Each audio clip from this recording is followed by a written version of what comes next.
बिस्मिल्लाहिर्रहमानिर्रहीम। गुमनाम हीरो के मुअज़्ज़ज़ नाज़रीन, अस्सलामु अलैकुम। आइए चलते हैं कहानी की तरफ। ऑपरेशन से पहले जब मैं इससे मिली तो वो होश में नहीं थी। ऑपरेशन के बाद बच्ची बन गई थी। मेरी इससे जो मुलाकातें हुई वो ना होने के बराबर थी। रियली की बातें सुनकर मेरे अंदर से एक सर्द आ निकली। मैं भी रसवंती से मिलने जा रहा था, मगर ये मुलाकात एक तरफा होगी। वो मुझे नहीं पहचानेगी, वो बच्ची होगी और मैं इस बच्ची का शौहर, जिसे वो कबूल नहीं करेगी। हम हारर बे पहुँच गए। फ्लाइंग क्लब से एक टैक्सी में शहर की तरफ जाते हुए मैंने पूछा, क्या उस पुरस्कार शख्स की नजर हम पर नहीं होगी? रियली ने कहा, जरूर होगी। हम इसी के हेलीकॉप्टर में यहाँ तक आए हैं। हम दोनों अच्छी तरह जानते हैं कि वो रसवंती को चारा बनाए हुए है। तुम्हारे मतलब राय कायम की गई है कि तुम मास्टर की के आदमी हो। बाबा फरीद वास्ती के इदारे से तुम्हारा तल्लक है। अगर इस इदारे से है तो तुम फरहाद भी हो सकते हो। मैं यकीन से कह सकती हूँ कि यहाँ तुम रसवंती को हासिल करना चाहोगे तो कोई रुकावट नहीं बनेगा। वो पुरस्कार शख्स तुम्हारी असलियत मालूम करने के लिए तुम्हें डील देता रहेगा। हालात ऐसे ही थे। उधर वो चालाकी दिखा रहा था, इधर मैं रसवंती को निकाल ले जाना चाहता था। इस बाजी में जो जरा भी चूक जाता इसको मात हो जाती। हम अमेरिका के जनूबी मगरबी साहली इलाके में थे। अगरचे ये इलाका भी सर्द था, ताहम जिस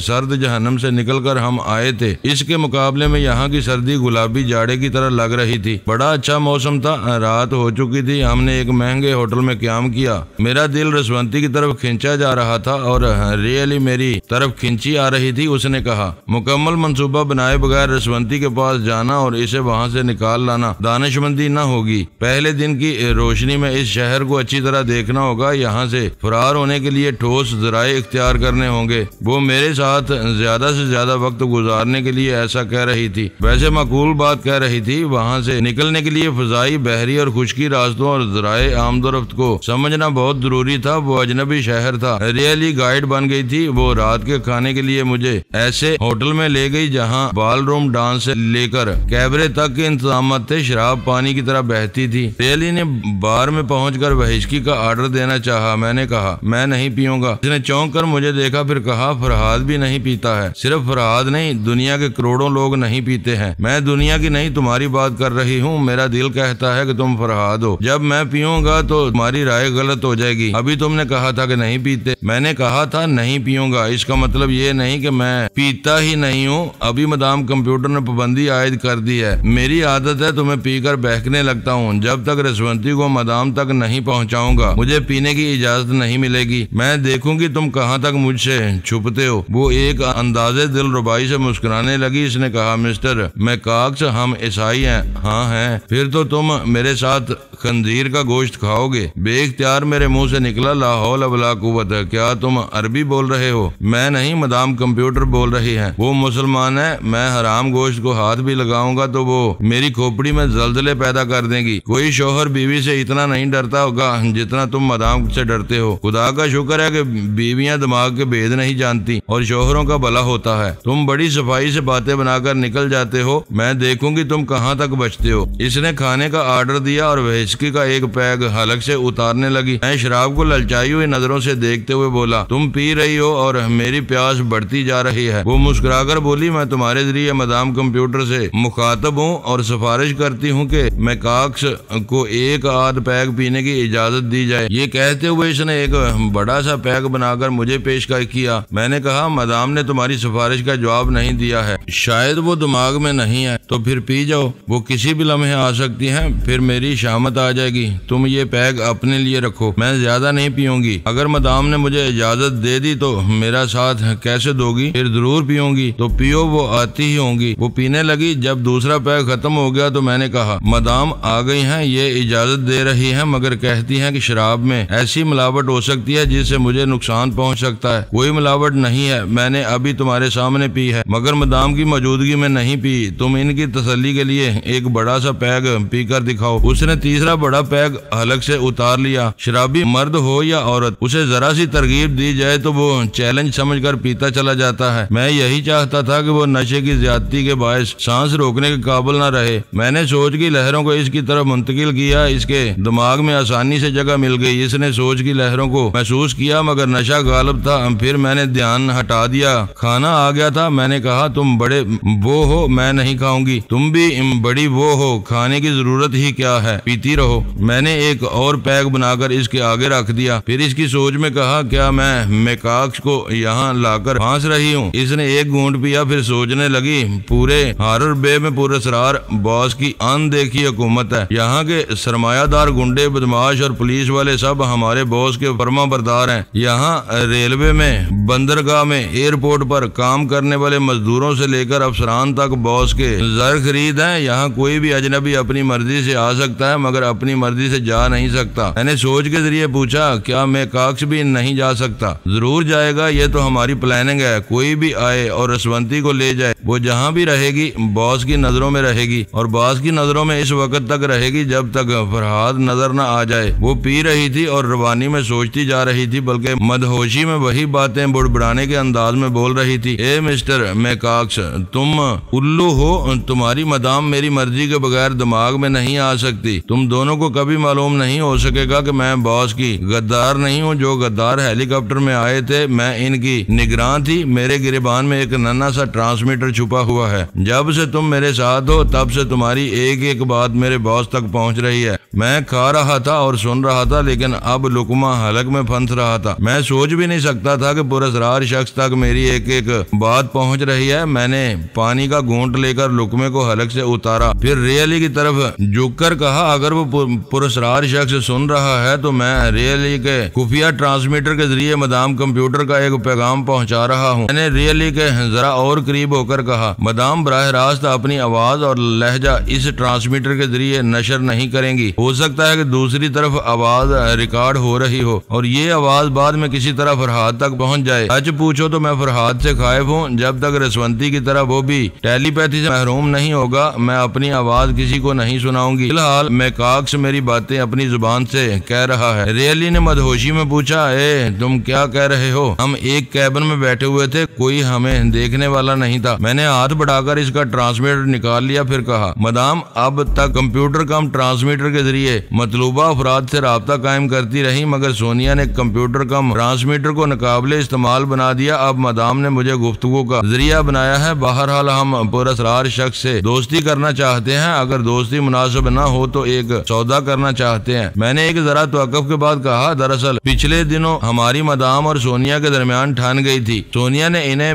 बेहद नुकसान पहुंचाया है। एक तो कंप्यूटर कम ट्रांसमीटर को बेकार कर दिया, दूसरे गोरी सुजाता के मुजस्मे पर हाथ साफ कर दिया था। हमारी मदाम उसे सजा देना चाहती हैं। बेशक उसे कहीं कोमा में रखा गया है, मगर मदाम की तसल्ली तब होगी जब वो खुद अपने हाथों से सजा देंगी। इसके लिए मदाम वादा करती हैं कि वो फरहाद को पुरस्कार शख्स के हवाले कर देंगी। मैंने पानी के 2 घूंट हलक से उतारे। फिर कहा, फरहाद को ट्रैप करने का मौका आ गया है। रसवंती जब भी इसके नजरों में आएगी वो इसके दिमाग में बोलेगा। मदाम रसवंती के दिमाग में छुपकर बातें सुनती रहेंगी और इसके मंसूबों को समझती रहेंगी। फिर पुरस्कार शख्स को समझाती रहेंगी। यानी मदाम के पास टेलीपैथी का इल्म है और पुरस्कार शख्स के जराए बेहदो हिसाब हैं। इस बार फरहाद बच कर नहीं जाएगा। अगर ये प्लानिंग पसंद आए तो इस शर्त पर सौदा हो सकता है कि फरहाद तुम्हारा, सोनिया हमारी। सौदा मंजूर होगा तो हमारी बात आगे बढ़ेगी। That's all. मैंने ट्रांसमीटर को ऑफ करके रेली की हथेली पर रख दिया। फिर वेटर को बुलाया। वो एक ट्रे में मशरूब लेकर आया। फिर उसे रेली के सामने रखते हुए बोला, मैडम इतनी मदहोश हैं कि अपने पैरों पर चलकर होटल से नहीं जा सकेंगी। ये लाइम जूस है, इसे पीने के बाद नशा कुछ उतर जाएगा। वो बर्तन समेटने लगा। मैंने लाइम जूस का गिलास रेली के हाथ में पकड़ा दिया। पीने के लिए इसकी मदद की। वेटर चला गया था। वो घूंट घूंट पी रही थी, मगर चंद घूंट के बाद ही वो नडाल होकर मेज पर झुक गई। इसने जरूरत से ज्यादा पी ली थी। अब लाइम जूस का एक गिलास पीने के काबिल नहीं रही थी। वेटर दस्तक देकर अब फिर आया और एक तय किया हुआ कागज थमाकर चला गया। इसने कुछ पूछने का मौका ही नहीं दिया। जो कुछ पूछना चाहता था शायद इसका जवाब तय किए हुए कागज में था। मैंने इसे खोलकर पढ़ा। लिखा था, मिस्टर मेकाक्स, अब रियली कभी नहीं बोलेगी। इस शहर में तुम हमारे मेहमान हो। तुम्हारी हिफाजत हमारा फर्ज है। हम नहीं चाहते तुम पर कत्ल का इल्जाम आए। या तुम कानूनी चक्कर में पड़ो। फौरन ये कैबिन छोड़ दो, हम रियली की लाश को ठिकाने लगा देंगे। वक्त तुम्हारा मेजबान। मैंने कागज को मुट्ठी में जकड़ लिया। रियली को देखा, वो मेज पर औंधे मुंह साकत पड़ी थी। इस लाइम जूस ने इसकी जिंदगी को चूस लिया था। मैं फौरन उठकर खड़ा हो गया, रियली पर आखिरी नजर डाली, फिर कैबिन से निकलकर काउंटर पर आया। बिल अदा करने के लिए कुछ डॉलर निकाले। काउंटर गर्ल ने मुस्कुराकर कहा, मिस्टर मेकॉक, मेहमान खाने का बिल अदा नहीं करते, हम मेजबानों को शर्मिंदा न करो। मैंने चौंक कर इसे देखा। क्या तुमने ही मेजबान बनकर वो खत लिखा था? मैं नहीं जानती किस खत का जिक्र कर रहे हो। बाय द वे, इस शहर का हर शख्स तुम्हारा मेजबान है। प्लीज यहाँ से फौरन जाओ, पुलिस आने वाली है। अजीब सिचुएशन थी। मैं मुजरम नहीं था, मगर मुजरम की तरह वहाँ से जाना पड़ा। वो बिलाशुबा दुश्मनों का शहर था और दुश्मन इसे मेजबानों का शहर साबित कर रहे थे। मैं होटल से बाहर आया। एक कार तेजी से आकर मेरे सामने रुक गई। ड्राइवर ने बाहर आकर बड़े अदब से पिछली सीट का दरवाजा खोला। मैंने इसे तअज्जुब से देखा। इसने कहा, मिस्टर मेकॉक, ये गाड़ी आपके लिए है। मैंने एक गहरी सांस ली और पिछली सीट पर आकर बैठ गया। इस पुरस्कार शख्स ने मुझे हैरत में डालने के लिए कदम कदम पर ड्रामा शुरू कर दिया था। मैंने घड़ी देखी, रात के 11 बजे थे। ख्याल आया, जब दुश्मन मेजबान बन रहे हैं तो इस तरह खुश दिली से रसवंती तक पहुंचा सकते हैं। मैंने कहा, ड्राइवर, मैं गवर्नमेंट चिल्ड्रंस हॉस्टल जाना चाहता हूं। ड्राइवर ने कहा, आपका हुक्म सर, आंखों पर, मगर बच्चों का हॉस्टल शाम को 7 बजे लॉक कर दिया जाता है। रात के 9 बजे तक बच्चों को सुला दिया जाता है। वहाँ की लेडी इंचार्ज भी इस वक्त मुलाकात नहीं करेगी। कल सुबह जाना मुनासिब होगा। बात माकूल थी। मैंने कहा, तुम बड़े अच्छे अंदाज में गुफ्तगू करते हो। क्या नाम है तुम्हारा? मेजबान। मैंने फिर एक गहरी सांस ली और खामोश हो गया। थोड़ी देर बाद मैं होटल हनीमून में था। यहाँ रियली ने डबल बेडरूम मखसूस कराया था, मगर हनीमून का माहौल इसके नसीब में नहीं था। मैंने काउंटर से कमरे की चाबी तलब की। जवाब मिला, कमरा मुकफ्फल नहीं है। ये क्या बात हुई? मेरी अदम मौजूदगी में कमरा मुकफ्फल रहना चाहिए। मिस्टर मेकॉक्स, ये होटल हनीमून है, यहाँ जोड़े आकर रहते हैं, आप तनहा नहीं रह सकते। हम मेहमान को खुश रखना जानते हैं, इसलिए कमरा खोलकर आपके लिए एक मिसेज वहाँ पहुँचा दी है। मैं तेजी से पलटकर लिफ्ट की तरफ गया। वहाँ से चौथी मंजिल पर पहुँचा। पता नहीं कम वक्तों ने किसे मेरे कमरे में पहुँचा दिया था। वो कुछ ज्यादा ही मेहमान नवाजी पर उतर आए थे। मेरे कमरे में जिसे पहुँचाया गया था, इससे मुझे नुकसान पहुँच सकता था या उसके जरिए कोई चाल चली जा रही थी। मैंने सोच लिया कि दरवाजा खोलते ही मैं उसे कमरे से निकाल दूंगा, वह वो हसीना आलम ही क्यों ना हो। मैं अपने कमरे के सामने पहुंच गया। दरवाजा बंद था। मैंने इसके हैंडल पर हाथ रखा, कान लगाकर सुना, लेकिन अंदर से कोई आवाज सुनाई नहीं दी। शायद वो तनहा थी। मैंने पहले दस्तक दी, इंतजार किया, पर जवाब न मिला। आखिर मैं हैंडल पर दबाव डालकर दरवाजा को आहिस्ता आहिस्ता खोलने लगा। फिर मैंने जो कुछ देखा वो मेरी तवक्को के खिलाफ था। मैं हैरत से उछलकर अंदर चला गया। सामने बिस्तर पर रसवंती बैठी हुई थी। मुझे देखते ही सहम कर खड़ी हो गई। जरा पीछे हटकर बोली, हे कौन हो तुम? जाओ मेरे कमरे से, नहीं तो मारूंगी। हाँ। मैं इसे हैरत से और मुसर्रत से देख रहा था। उसे अचानक पा लेने की मुसर्रतों का इजहार नहीं कर सकता। इस अरसे में वो भरपूर सेहतमंद हो गई थी। इसमें अजब तजाद था। अंग अंग में जवानी भरी हुई थी, मगर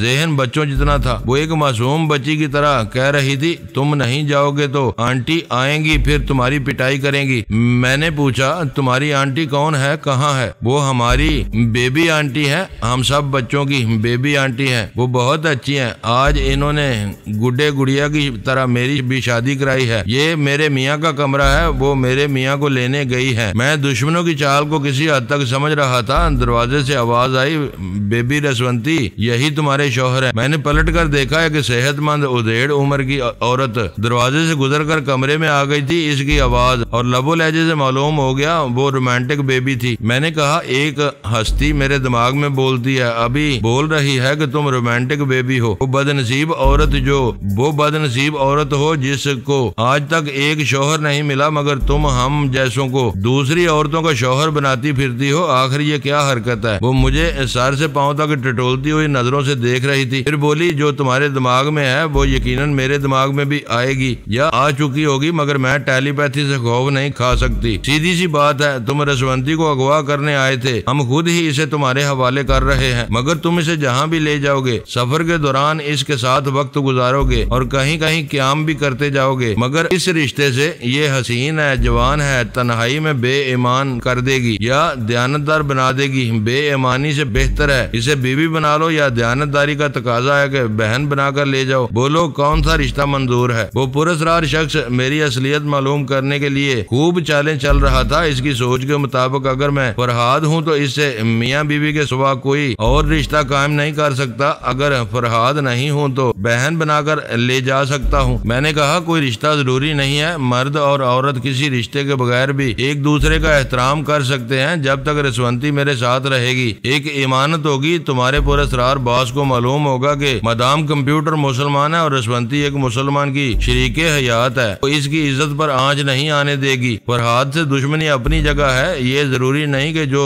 जान का दुश्मन हो वो इज्जत का भी दुश्मन हो। हमारी मदाम ऐसी नहीं है, वो रसवंती की इस वक्त तक हिफाजत करेंगी जब तक फरहाद हमारे दाम में नहीं आएगा। रोमांटिक बेबी ने कहा ये तो आने वाला वक्त ही बताएगा कि इस इमानत के करीब रहते हुए भी तुम कितनी दूर रह सकते हो। फिर वो अलविदाई अंदाज में हाथ हिलाकर बोली, बेबी रसवंती मैं जा रही हूँ, तुम्हें दूल्हा मुबारक हो। वो चली गई, मुझे आजमाइश में मुब्तला कर दिया। मैं रसवंती के साथ कैसे वक्त गुजारता हूँ ये मालूम करने के लिए इन्होंने जरूर ऐसे इंतजाम किए होंगे जिनके जरिए वो इस कमरे में होने वाली गुफ्तगू सुनते रहे और हमारी मसरूफियात को कहीं बैठे देखते रहे। रसवंती सर पर आंचल रखकर शर्मा रही थी। मैंने करीब आकर पूछा, क्या तुम मुझे दूल्हा समझकर शर्मा रही हो? वो हाँ के अंदाज में सर हिलाने लगी। मैंने पूछा, तुम्हारी बेबी आंटी ने तुम्हें और क्या सिखाया है? आंटी कहती थी तुम मेरे पास आओगे, मेरा हाथ पकड़ोगे, मगर मैं पकड़ने नहीं दूंगी। मैं पहले तो इनकार करूंगी, तुम्हें सताऊंगी, फिर मान जाऊंगी। इसके बाद मैंने कानों में उंगलियां ठोंस ली। वो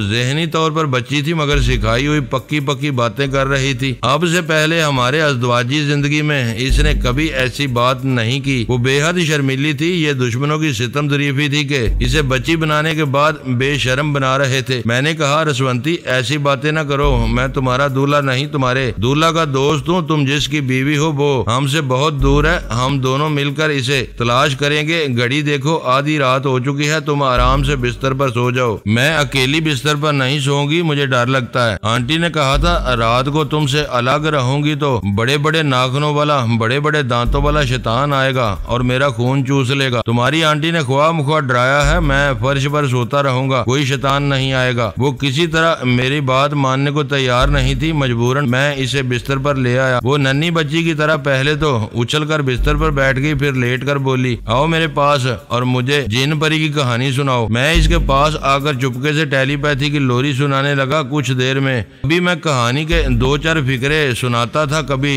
ख्याल ख्वानी के जरिए थपकने लगता था। वो 15 मिनट के अंदर ही सो गई। मैंने बिस्तर से उठकर कहा, मुझे आजमाइश में डालने वालों, मैं एक इंसान हूँ, मैं बहक सकता हूँ, मगर देख लो मदाम कंप्यूटर ने ख्याल ख्वानी के जरिए रसवंती को सुला दिया है और अब मुझे सुला रही है। शब बखैर। मैं दरवाजे को अंदर से बंद करके कालीन पर लेट गया। अब अपने दिमाग को हदायत देकर नींद में डूब जाना आसान था। टेलीपैथी हम मियाँ बीवी को सुबह तक एक दूसरे से बेगाना रखती। मैंने आंखें बंद कर ली, दिमाग को हदायत देना चाहिए। अचानक ही फोन की घंटी बजने लगी। मुझे उठकर बैठना पड़ा। मैंने हाथ बढ़ाकर रिसीवर उठाया। Hello, it is McCox, room number 203। Mister McCox, हम नींद में मुदाखलत की माफी चाहते हैं, मगर तुमसे मुलाकात जरूरी है। मुनासिब समझो तो होटल के विजिटिंग रूम में आ जाओ या हमें कमरे में बुला लो। मैंने रसवंती की जानिब देखा, वो मासूम ख्वाबों की दुनिया में गुम थी। मैंने कहा, इंतजार करो, मैं आ रहा हूँ। मैं रिसीवर रखकर उठ गया। दबे कदमों कमरे से निकलकर दरवाजे को बाहर से लॉक किया, चाबी जेब में रखी, फिर लिफ्ट के जरिए नीचे विजिटिंग रूम में पहुंच गया। वहाँ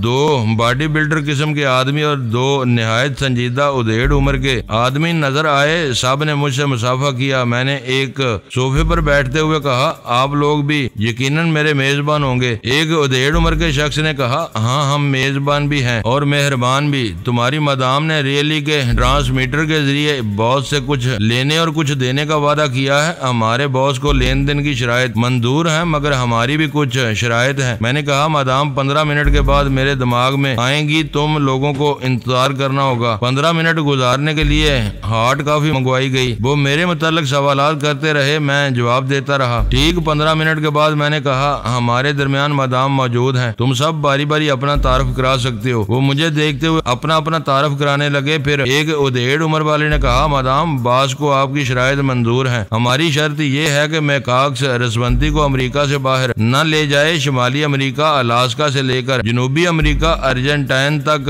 मैकॉक्स जहाँ भी जाएगा, इसके रास्ते में रुकावट पैदा नहीं की जाएगी, बल्कि रुकावट डाउट पैदा करने वालों को हमेशा के लिए रोक दिया जाएगा। हाँ, अगर मेकाक्स ने चालाकी दिखाई और मुकर्ररा हदूद को पार करने की हमाकत की तो मैंने बात काट कर कहा, चैलेंज ना करो, शरायत पेश करो। मदाम को तुम्हारी शरायत मंजूर है तो फिर बताओ तुम रसवंती को कहाँ ले जाना चाहते हो। और जब हद मुकर्रर कर दी गई है तो मैं अमेरिका में कहीं भी जा सकता हूँ और जहाँ भी जाऊँगा वहाँ हमारा मुस्तकिल क़याम नहीं होगा जब तक फरहाद नजरों में नहीं आएगा। मैं रसवंती के साथ शुमाल से जनूब तक सफर करता रहूंगा। हमारी दूसरी शर्त यह है कि मदाम कंप्यूटर जब तक फरहाद को हमारे हवाले नहीं करेंगी या इसकी निशानदही नहीं करेंगी तब तक वो टेलीपैथी के जरिए सोनिया और आला बीबी तक पहुंचने की कोशिश नहीं करेंगी। फरहाद को ट्रैप करते ही हम सोनिया को मदाम के हवाले कर देंगे। मैंने कहा, यह शर्त माकूल नहीं है। दानिशमंदी ये है कि मदाम को ख्याल ख्वानी के जरिए सोनिया और आला बीबी तक पहुंचने का मौका दिया जाए। इस तरह ये मालूम होता रहेगा कि फरहाद इनके दिमागों में चुपचाप आता है या नहीं। दूसरे उदेड़ उम्र के शख्स ने कहा, इसकी फिक्र न करो, फरहाद कभी सोनिया और आला बीबी तक नहीं पहुंच सकेगा। ब्रेन वॉशिंग के जरिए दोनों की आवाज और लबो लहजा बदल दिया गया है। मैंने जवाब में खामोशी इख्तियार की, सोचने लगा। अब तक मैंने जब भी ख्याल ख्वानी की सोनिया और आला बीबी को कोमा में पाया। मैं यकीन से नहीं कह सकता कि वो कोमा में ही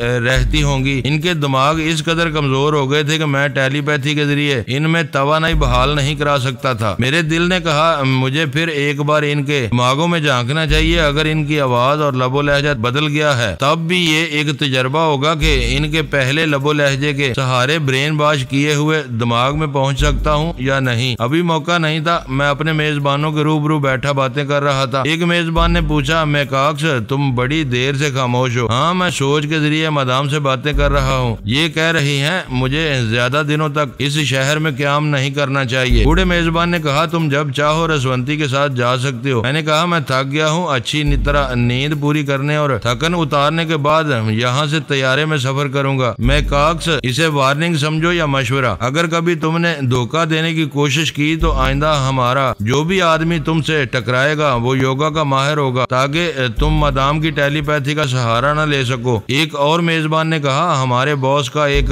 बहुत ही खतरनाक आलाकार है जो इतना खतरनाक है कि इसे सब दी किलर कहते हैं। इसका दिमाग बहुत हसास है। वो पराई सोच की लहरों को महसूस कर लेता है, फिर इस सोच के लबो लहजे को गिरफ्त में लेकर ख्याल ख्वानी करने वाले तक पहुंच जाता है। कभी फरहाद और मदाम कंप्यूटर ने इसके दिमाग में पहुंचने की हमाकत की तो वो हजारों मील दूर होने के बावजूद बच नहीं सकेंगे। दी किलर अचानक ही इनकी शहरग तक पहुंच जाएगा। ये बात नाकाबिले फहम है। सिर्फ टेलीपैथी जानने वाले सोच के लबो लहजे को गिरफ्त में लेकर सोचने वाले तक पहुंचते हैं। क्या दी किलर टेलीपैथी जानता है? नहीं। वो क्या जानता है ये आने वाला वक्त ही बताएगा। मैंने कहने वाले को घूर कर देखा। वो बॉडी बिल्डर था। मेरे घूरने पर चैलेंज समझकर मुस्कुराने लगा। मैं इन सब से रुखसत होकर अपने कमरे की तरफ जाने लगा। इसके साथ ही बॉडी बिल्डर के ख्यालात पड़ता गया। मालूम हुआ कि सिर्फ मैं ही रसवंती, सोनिया और आला बीबी की तलाश में नहीं हूँ। खतरनाक तंजीमें भी अपने जाल फैला रही हैं। इस बॉडी बिल्डर का तल्लुक मास्टर की से था। क्योंकि पुरस्कार शख्स के आदमी उसे पहचानते थे, इसीलिए वो मेकअप में था। कभी भेद न खुल जाए इसलिए चेहरे की प्लास्टिक सर्जरी करा ली थी। और मास्टर की तक ये खुफिया पैगाम पहुंचा चुका था कि मदाम कंप्यूटर का एक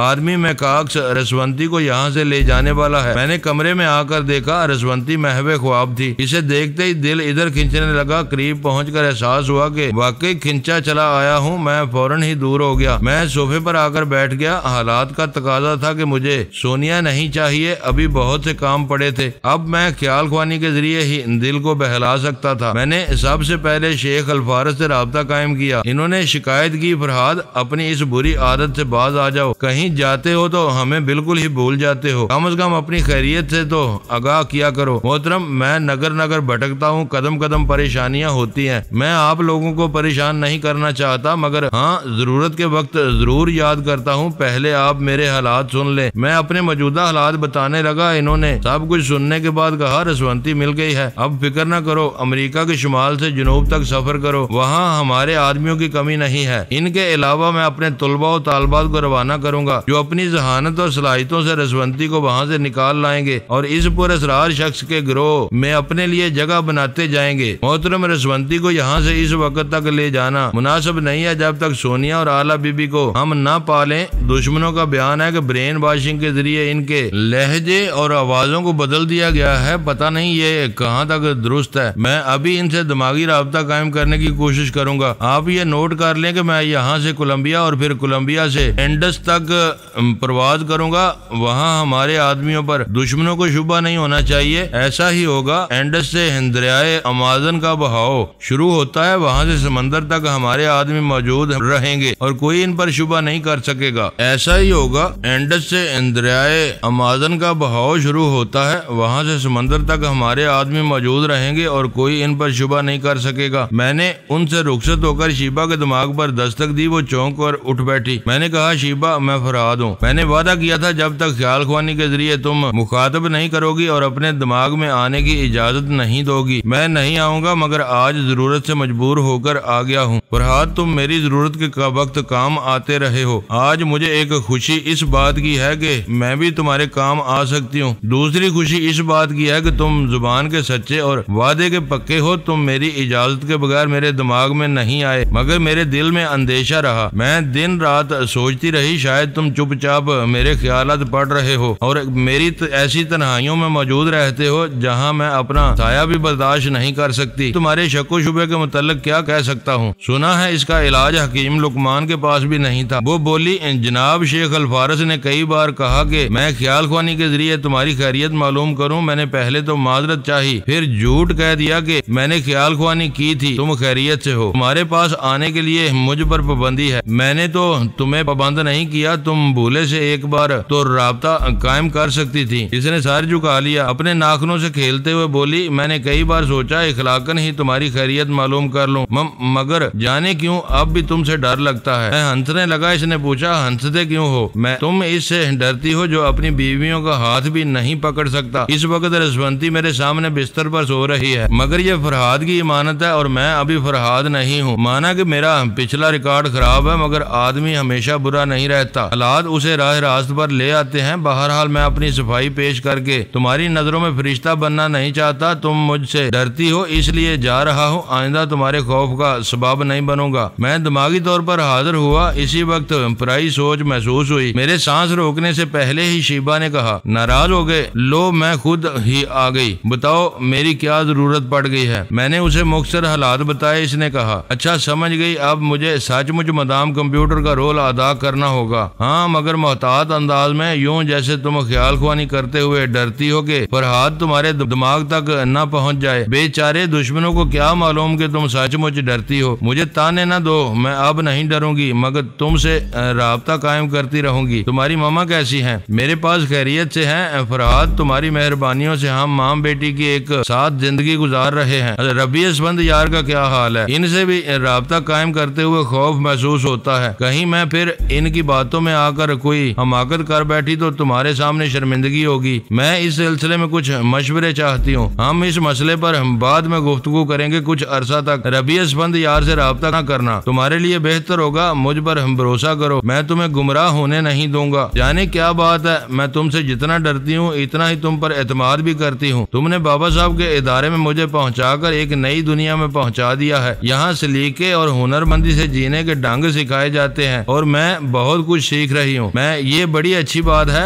अब मैं चंद खास अफराद के दिमागों में जा रहा हूँ, तुम साथ रहो और इनके लबो लहजे को याद रखती जाओ। मैं ख्याल ख्वानी की परवाज करता हुआ रोमांटिक बेबी के पास पहुँच गया। ख्याल था कि इसके जरिए दी किलर के मुतल्लिक जो अधूरी मालूमात हासिल हुई हैं इन्हें मुकम्मल कर लूं, मगर खिलाफे तवक्को रोमांटिक बेबी के बेडरूम में दी किलर मौजूद था। मुझे इसकी तवक्को करना चाहिए थी। मैंने मदाम कंप्यूटर का ड्रामा शुरू करके पुरअसरार शख्स को चौकन्ना कर दिया था। इसे ऐसे में वो दी किलर को मेरे पीछे कैसे न लगाता। दुश्मनों के बयान के मुताबिक दी किलर ही एक ऐसा था कि ख्याल ख्वानी करने वालों का सुराग लगा सकता था। मैं सोचने लगा। शीबा ने पूछा, ख्याल ख्वानी करते करते खुद क्या सोचने लगे? मैंने कहा, ये दुश्मन नित नई चालें चलते हैं। दी किलर के मुतल्लिक दावा है कि ये हम ख्याल ख्वानी करने वालों तक पहुंच जाएगा। क्या वाकई? यही तो आजमाना चाहता हूँ। आओ जरा बॉडी बिल्डर के पास चलें। मैं शीबा को उस बॉडी बिल्डर के पास ले गया जिसका ताल्लुक मास्टर की से था। जब शीबा ने इसके लबो लहजे को अच्छी तरह याद कर लिया तो मैंने कहा, तुम बॉडी बिल्डर के लबो लहजे में दी किलर को छेड़ोगी। अगर वो सचमुच ख्याल ख्वानी करने वालों तक पहुंच जाता है तो तुम्हारे पास पहुंचने के लिए इसे हजारों मील का सफर करना पड़ेगा। अगर मैं इसे छेड़ूंगा तो एक शहर में वो पलक झपकते ही मुझ तक पहुंच जाएगा। मैं समझ गई। मैंने इसे और समझाया कि किस तरह ड्रामा प्ले करना चाहिए। इसके बाद हम रोमांटिक बेबी के पास आ गए। दी किलर से इसकी अच्छी दोस्ती हो गई थी। वो दोनों हंस बोल रहे थे। दी किलर का हंसना भी गुर्राने के बराबर था। वो अपनी आदत के मुताबिक पहले भौंकता था, फिर आदमी की तरह बोलता था। शीबा मेरी हिदायत के मुताबिक इसके दिमाग में पहुंच गई। वो बोलते बोलते अखबार की चुप हो गया, फिर कुछ महसूस करते हुए गुर्राने लगा। शीबा ने बॉडी बिल्डर के लहजे में कहा, हेलो दी किलर, तुम तो वाकई कुत्ते की तरह हसास निकले। मेरे आते ही गुर्राने लगे। बू बू, कौन हो तुम? मेरी कई नाम हैं, कई रूप हैं। मेरा पैदाइशी नाम फरहाद है। आज से 4 माह पहले मैं विक्टर के नाम से असरार बास का खादम था, मगर उस पुरअसरार शख्स तक पहुंचने में नाकाम रहा। फिर मास्टर की से मेरा सौदा हो गया। अब हम दोनों मिलकर पुरअसरार शख्स के इतराफ जाल फैला रहे हैं। मैंने चेहरे पर प्लास्टिक सर्जरी कराई है ताकि विक्टर की हैसियत से पहचाना न जाऊं। अगर तुम भी मुझसे और मास्टर की से मिल जाओ तो हम सब मिलकर इस पुरअसरार शख्स को बेनकाब करके तिगनी का नाच नचाएंगे। अच्छा तो तुम फरहाद हो, फिर विक्टर बने, अब जॉर्ज बॉडी बिल्डर बनकर हमारे ग्रोह में एतमाद हासिल कर चुके हो। बाय द वे, तुम्हें मदाम कंप्यूटर की कुछ खबर है? नहीं, वो कुछ अरसे से लापता है। मैं पता बताता हूँ। मदाम हमारे बॉस से मिलकर रसवंती को हारर बे से ले जा रही है। मकसद तुम्हें ढूंढ निकालना था, मगर तुमने मुझे मुखातब करके खुद ही मौत को दावत दी है। अब तुम जितनी तेजी से भाग सकते हो भागो, मैं आ रहा हूँ। ये कहते ही वो उछलकर खड़ा हो गया। रोमांटिक बेबी ने हाथ बढ़ाकर रास्ता रोकते हुए पूछा, क्या हो गया, कहाँ जा रहे हो? इसने बूढ़ी बेबी का हाथ पकड़कर खींचा। वो खींचती हुई दीवार से टकराई, वहाँ से वापस आकर फर्श पर गिरी, फिर तकलीफ की शिद्दत से कराहने लगी। वो बाहर आ गया था, कार की स्टीयरिंग सीट पर बैठ गया था। ये हैरानी की बात थी कि 30 बरस तक दिमागी तौर पर नाकस रहने वाला कार ड्राइव कर रहा था। कार स्टार्ट हो चुकी थी। रोमांटिक बेबी ने कमरे के अंदर से चीख कर पूछा, कहाँ जा रहे हो? बू बू,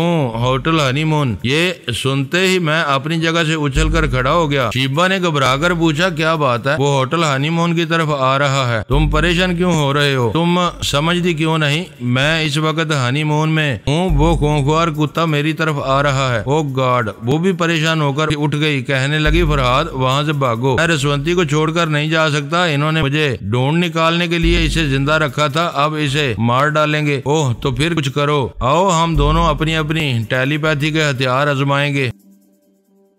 मुअज़्ज़ज़ नाज़रीन, लाइक करें, शेयर करें और कमेंट्स बॉक्स में पाक आर्मी जिंदाबाद, पाकिस्तान पाइंदाबाद का नारा ज़रूर दर्ज करके अपने मुल्क पर फ़ख्र करें और पाकिस्तान की बुनियादें मजबूत करने में अपना किरदार अदा करें। वीडियो देखने का शुक्रिया। मुअज़्ज़ज़ नाज़रीन, अपना ख्याल रखिएगा और हमारे चैनल का भी। ISI पाक आर्मी जिंदाबाद, पाकिस्तान पाइंदाबाद।